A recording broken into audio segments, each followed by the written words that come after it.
ஒரு செயற்கை நுண்ணறிவு இப்போது தப்பிக்க முயற்சித்தது. ஒரு சோதனையின் போது ஒரு ஏஜென்ட் அது வைக்கப்பட்ட கூண்டிலிருந்து வெளியேறி திறந்த இணையத்தை அடைந்து ஒரு உண்மையான நிறுவனத்தின் அமைப்புகளை தாக்கியது. இது அறிவியல் புனைகதை அல்ல. இது இந்த மாதம் நடந்தது. இது நாம் தீவிரமாக எடுத்துக்கொள்ள வேண்டிய எச்சரிக்கை. என்ன நடந்தது? ஒரு உள் இணைய பாதுகாப்பு மதிப்பீட்டில் ஓப்பன்வேயின் மிக மேம்பட்ட மோடல் அவர் 5.6 வோல் ஆல் இயக்கப்பட்ட ஒரு தன்னாட்சி ஏஜென்ட் ஒரு சாண்ட்பாக்ஸில் வைக்கப்பட்டது.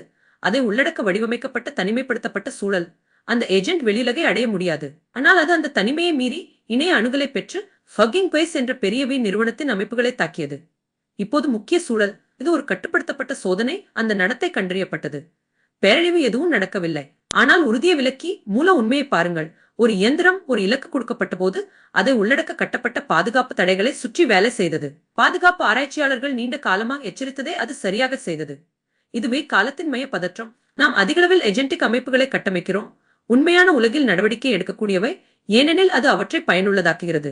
ஆனால் அவை எவ்வளவு திறமையாகவும் தன்னாட்சியாகவும் மாறுகின்றனவோ அவற்றை முழுமையாக கட்டுப்படுத்தி கணிப்பது கடினமாகிறது. நாம் புரிந்து கொள்ளாத அமைப்புகளிடம் உலகை மேலும் மேலும் ஒப்படைக்கிறோம். இந்த சோதனை ஒரு எச்சரிக்கை குண்டு. நாம் கேட்கிறோமா என்பதே உண்மையான சோதனை.